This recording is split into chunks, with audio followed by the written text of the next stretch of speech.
जब इंसाफ की लड़ाई में एक माँ अपने बच्चे के लिए दुनिया से भिड़ जाए, तो कहानी सिर्फ एक ड्रामा नहीं, जंग बन जाती है। लक्ष्मी की यही कहानी अब मोड़ लेने जा रही है। ऐसा मोड़ जो आपकी सोच बदल देगा। लक्ष्मी की जिंदगी ने एक नया मोड़ लिया है। जेल से भागने के बाद उसका दिल सिर्फ एक बात के लिए बेचैन था, अपनी बेटी पारो से मिलने की। बिना किसी को बताए, बिना किसी शोरगुल के, वो पहुंचती है ओबेरॉय हाउस। भेष बदला हुआ, चाल धीमी, लेकिन मां के दिल की धड़कनें तेज। घर के अंदर कदम रखते ही उसकी नजर पारो पर पड़ती है। पारो की आंखें खुशी से चमक उठती हैं। दौड़कर आती है और लक्ष्मी को गले से लगा लेती है।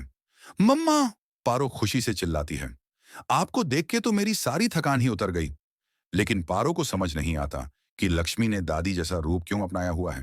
वो चौंक कर पूछती है, माँ, आपने ये साड़ी क्यों पहनी है? ये चश्मा और ये बाल ऐसे क्यों बनाए हैं? आप तो दादी अम्मा लग रही हो। लक्ष्मी उसे प्यार से चुप कराती है। बेटा, मैं किसी को नहीं बता सकती कि मैं यहाँ आई हूँ, इसलिए ये भेष बदला है। तू भी किसी को मत बताना, वरना बहुत बड़ा खतरा हो सकता है। पारो समझ तो जाती है, लेकिन उसके मन में डर और चिंता घर कर जाती है। माँ की आंखों में कुछ छुपा दर्द दिखता है, लेकिन वो सवाल नहीं करती। लक्ष्मी ने पारो को भरोसा दिलाया, मैं तुझसे मिलने आई हूं क्योंकि तुझसे बिछड़ने के बाद मैं एक पल भी चैन से नहीं रह पाई। मैं जल्दी ही वापस आऊंगी, और इस बार हमेशा के लिए। इसी दौरान दूसरी तरफ कहानी में एक बड़ा धमाका हो चुका था। जेल ट्रांसफर का आदेश। लक्ष्मी को दो अन्य कैदियों के साथ दूसरी जेल में शिफ्ट किया जा रहा था। सब कुछ सामान्य लग रहा था, जब तक कि अचानक रास्ते में वो दोनों कैदी बंदूकें निकालकर पुलिस पर तान नहीं देती। हमें जाने दो वरना अंजाम बुरा होगा, एक कैदी चिल्लाई। पुलिस अफसर घबरा गए। लक्ष्मी को समझ नहीं आया कि क्या करें। उसने एक पल को सोचा, क्या वो इस हमले का हिस्सा बनेगी या पुलिस का साथ देगी। वो तय करती है कि सही का साथ देगी, लेकिन तभी एक कैदी पीछे से आकर उसके सिर पर जोरदार वार करती है। लक्ष्मी बेहोश हो जाती है। जब होश आता है, तब तक वो पुलिस की गिरफ्त से बाहर कैदियों के साथ भाग चुकी होती है। उसका दिल कहता है, अब मैं वापस जेल नहीं जाऊंगी। पहले अपनी बेटी को देख लूं, फिर सोचूंगी आगे क्या करना है। लक्ष्मी एक बार फिर भेष बदलकर पहुंचती है ओबेरॉय हाउस। इस बार मकसद सिर्फ पारो से मिलना नहीं, बल्कि मलिष्का का सच सामने लाना भी है। वो पारो को गले लगाकर कहती है, डर मत बेटा, मैं हूं ना, तेरे साथ कुछ नहीं होने दूंगी। जल्दी ही सब ठीक हो जाएगा। इसी बीच जब लक्ष्मी बाहर निकलने लगती है, उसे आशी देख लेता है। उसकी नजरें लक्ष्मी से मिलती हैं, लेकिन उसमें वो गर्मजोशी नहीं है जो कभी हुआ करती थी। आशी की बेरुखी लक्ष्मी को छुप जाती है। क्या अब भी तुम मुझे दोषी समझते हो? वो मन ही मन सोचती है। अब कहानी यहां तक पहुंच चुकी है जहां सालू और अनुष्का ने मलिष्का के खिलाफ एक बड़ा प्लान बना लिया है। जल्द ही मलिष्का की साजिशों का पर्दाफाश होने वाला है। लक्ष्मी अब सिर्फ एक मां नहीं, एक योद्धा बन चुकी है। वो मलिष्का को एक्सपोज करने के लिए खुद को दांव पर लगा रही है। अब चाहे कुछ भी हो जाए, मैं अपना नाम साफ करके रहूंगी, लक्ष्मी ठान लेती है। क्या आप भी चाहते हैं कि लक्ष्मी को न्याय मिले? क्या आपको लगता है कि मलिष्का को उसके गुनाहों की सजा मिलनी चाहिए? कमेंट में बताएं अपना जवाब, और ऐसे ही सच्चाई से भरे ट्विस्ट्स के लिए इस पेज को फॉलो करना ना भूलें। लक्ष्मी अब छुप छुप कर जी रही थी, लेकिन मन में ठान चुकी थी कि इस बार वो किसी भी हाल में हार नहीं मानेगी। उसकी नजरें अब सिर्फ दो चीजों पर थीं। 1, पारो की सुरक्षा। 2, मलिष्का की साजिश का पर्दाफाश। अब तक जो उसकी मासूमियत को कमजोरी समझते थे, उन्हें जवाब देने का वक्त आ चुका था। ओबेरॉय हाउस में इस बार सालू की नजरें बहुत कुछ देख और समझ रही थीं। अनुष्का भी अब धीरे धीरे समझने लगी थी कि चीजें वैसे नहीं हैं जैसे दिख रही हैं। सालू ने एक दिन मलिष्का और अनुष्का को आपस में बात करते हुए सुना, अब अगर लक्ष्मी ने कुछ भी बोल दिया तो सारा खेल बिगड़ जाएगा। उसे हमेशा के लिए हटाना पड़ेगा। यह सुनकर सालू चौंक गई। मतलब, ये लोग सच में कुछ छुपा रहे हैं?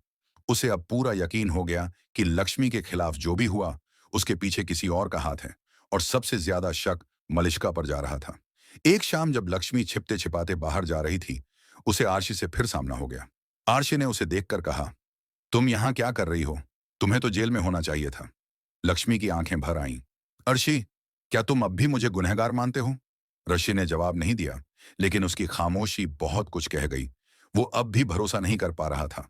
लक्ष्मी ने आखिरी बार कहा, अगर मेरी जगह किसी और को फंसाया गया होता, क्या तब भी तुम चुप रहते?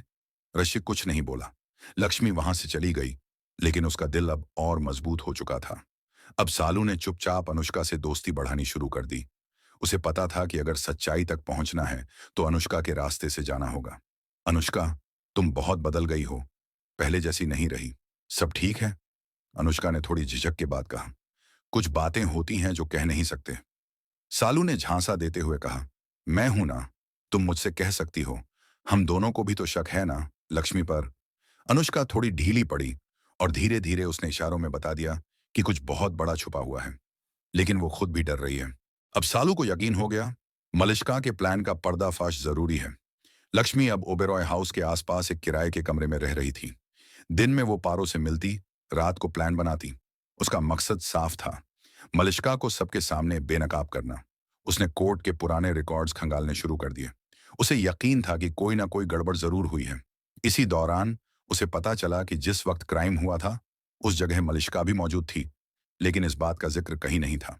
मतलब सब प्लान किया गया था। लक्ष्मी बुदबुदाई। लक्ष्मी को याद आया कि घर में एक पुराना सीसीटीवी कैमरा था जो उस दिन एक्टिव था। उसने सालू की मदद से उस फुटेज को निकालने की कोशिश की। सालू ने घर के स्टाफ को बहाने से हटाया और कंप्यूटर में घुस गई। ये लो दीदी, वीडियो मिल गया। लक्ष्मी ने देखा, वीडियो में साफ दिख रहा था कि मलिष्का उसी वक्त उस कमरे से बाहर निकल रही है। अब यही मेरा सबसे बड़ा सबूत होगा। मलिष्का को अब धीरे धीरे एहसास होने लगा था कि कोई उसकी चालों को समझ चुका है। कहीं सालू तो नहीं, या फिर लक्ष्मी अभी जिंदा है। उसने अनुष्का को बुलाकर कहा, अब वक्त आ गया है लक्ष्मी की कहानी खत्म करने का, हमेशा के लिए। लक्ष्मी के पास अब सबूत है, लेकिन खतरा भी बढ़ गया है। क्या वो सबके सामने मलिष्का का चेहरा ला पाएगी? नीचे कमेंट करके बताएं, क्या आप भी चाहेंगे कि मलिष्का को उसी के जाल में फंसाया जाए? लक्ष्मी के पास अब एक ऐसा हथियार था जिससे वो खुद को बेगुनाह साबित कर सकती थी, सीसीटीवी फुटेज। लेकिन लड़ाई अब सिर्फ उसके खिलाफ लगे झूठे आरोपों की नहीं थी, बल्कि अपनों से मिले धोखे की भी थी। वो अब जानती थी कि उसका सामना सिर्फ मलिष्का से नहीं, बल्कि उस पूरे सिस्टम से है जो झूठ को सच और सच को झूठ बना देता है। उस रात लक्ष्मी अकेली कमरे में बैठी रही और अपने अतीत को याद करती रही। ऋषि के साथ बिताए पल, पारो की हंसी, सालू की दोस्ती, और फिर वो काला दिन जब उस पर झूठा आरोप लगा। क्या इतना प्यार कभी झूठ में बदल सकता है? उसने खुद से पूछा। उसके मन में बार बार एक सवाल उठता, लेकिन अब अफसोस करने का समय नहीं था। अब सच्चाई को सबके सामने लाने का वक्त था। सालू और लक्ष्मी ने मिलकर कोर्ट जाने की योजना बनाई। हम इस वीडियो को सीधे जज को देंगे ताकि सबूत छेड़ा ना जा सके, सालू ने कहा। लक्ष्मी ने सहमति में सिर हिलाया। अब कोई नहीं रोकेगा मुझे।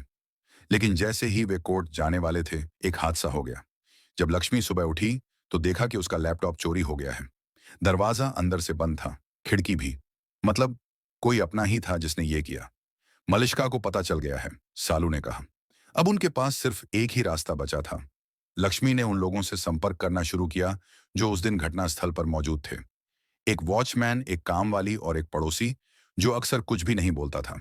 पहले दोनों ने डर के कारण मना कर दिया, लेकिन तीसरे ने कहा, मैंने सब देखा था, लेकिन मुझे डराया गया था। अब अगर तुम हिम्मत दिखाओ तो मैं भी साथ हूं। लक्ष्मी की आंखों में उम्मीद की चमक लौट आई। आशी अब बहुत उलझन में था। उसे बार बार वो दिन याद आ रहा था जब लक्ष्मी ने कहा था, एक दिन तुम जानोगे कि मैंने जो कुछ भी किया किसी और के लिए नहीं, तुम्हारे लिए किया। उसने सालू से बात की। क्या तुम्हें सच में लगता है कि लक्ष्मी बेगुनाह है? सालू ने जवाब दिया, जो आंखें सिर्फ अपने अनुभवों से देखती हैं वो धोखा खा सकती हैं, लेकिन अगर दिल से देखो तो सच साफ दिखता है। अर्शी चुप हो गया। मलिष्का को अब साफ दिख रहा था कि खेल उसके हाथ से फिसल रहा है। उसने अनुष्का से कहा, अब सिर्फ एक रास्ता बचा है, लक्ष्मी को हमेशा के लिए खत्म करना। उसने कुछ गुंडों को पैसे देकर लक्ष्मी पर हमला करवाने का प्लान बनाया। लक्ष्मी कोर्ट जाते वक्त एक सुनसान गली से गुजर रही थी जब दो नकाबपोश गुंडों ने उस पर हमला किया।